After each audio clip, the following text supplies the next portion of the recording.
अच्छा 12वीं के सभी विद्यार्थियों लो जी 12 फरवरी के दिन हमारे बच्चों का फिजिक्स का पेपर है। उसी श्रृंखला में एक बेहतरीन सा इंपॉर्टेंट पेपर लेकर आया हूं। यदि वास्तव में नंबर चाहिए तो एक बार जरूर देख के जाइएगा। चलिए आगे बढ़ते हैं।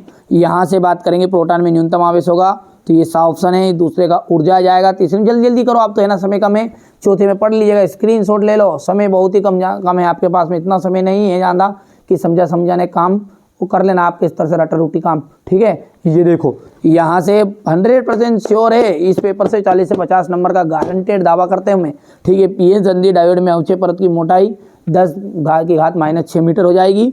यहाँ से 13.6 मी 2 पाई अवतल और यहाँ से ऊर्जा और घटता है। ये देखिए आगे बढ़ते हैं।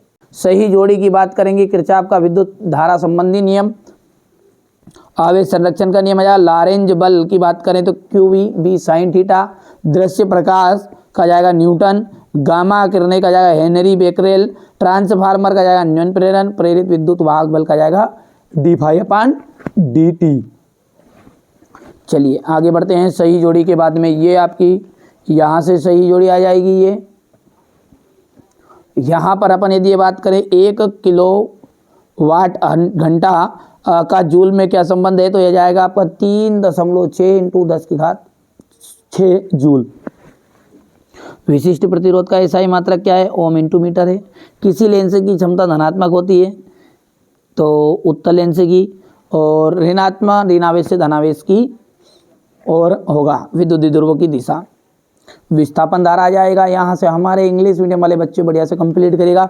आप तो देखो अच्छे से कंप्लीट करो, किसी के बहकावे मत आओ, 1 रुपया शुल्क मत दो, फ्री में कोई चीज़ मिल रही तो लो, ठीक है। मेरा उद्देश्य यही है बस। मैं तो मेरे बच्चों को यही सिखाता हूँ कि आप फ्री में सारी चीज़ें उपलब्ध कराए कोई तो उसका विश्वास मानो। जो आपको 1000 2,000 रुपये में दे रहे हैं वो सारे फर्जी पेपर देंगे भाई साहब। मोस्ट इंपॉर्टेंट ही हम भी दे रहे हैं, वो भी आपको यही चीज़ देंगे पर वो पैसे में दे देंगे। आप उन्हें रियल मान लोगे और पढ़ोगे खूब और कुछ आना ना कहीं जाना है, ठीक है। भरोसा रखो, मैं हर साल ही कोचिंग पढ़ाता हूँ, हर साल बच्चे 80 से 90% से पास होते हैं, ठीक है। मोस्ट इंपॉर्टेंट चीज़ बता रहा हूँ। मैंने ये नहीं कहा कि पूरी चीज़ फंसेगी, यदि इसमें से 50 नंबर का फंस जाता तो कहाँ की दिक्कत है, ठीक है। पढ़ो। हीलियम नाभिक को अल्फा कण कहते हैं। हाइड्रोजन बम की कार्यविधि नाभिक की विखंडन पर आधारित होती है, सकती है। चुंबकीय द्विध्रुवों की निरक्षीय स्थिति में विभव का मान 0 होता है, बिल्कुल। और यहाँ पर सत्य तो पूरे कंप्लीट आप कर सकते हैं,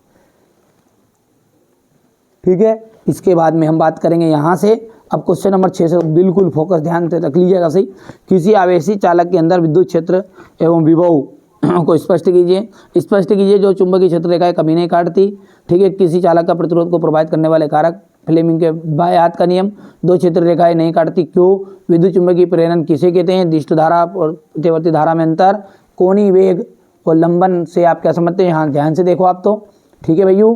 इसके बाद में अपन बात करेंगे आगे की, तो यहाँ से अपन अगला क्वेश्चन देखते हैं। डी ब्रोगली तरंग समीकरण ज्ञात कीजिए। क्या करना आपको, डी ब्रोगली तरंग समीकरण है, ठीक है भैया। यहाँ पर इसके बाद में ये आ जाएगा, बोर का सिद्धांत आ जाएगा। अल्फा कणों के प्रकीर्णन में स्वर्ण पत्र ही क्यों लिया जाता है, विद्युत ध्रुव से आप क्या समझते हैं, निरक्षीय स्थिति में किसी विद्युत क्षेत्र की तीव्रता के लिए व्यंजक ज्ञात कीजिए।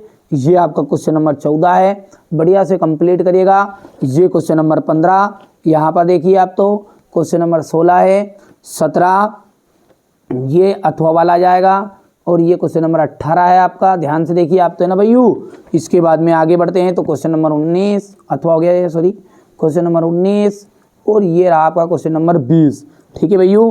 बेहतरीन से इंपॉर्टेंट चीज़ें मैंने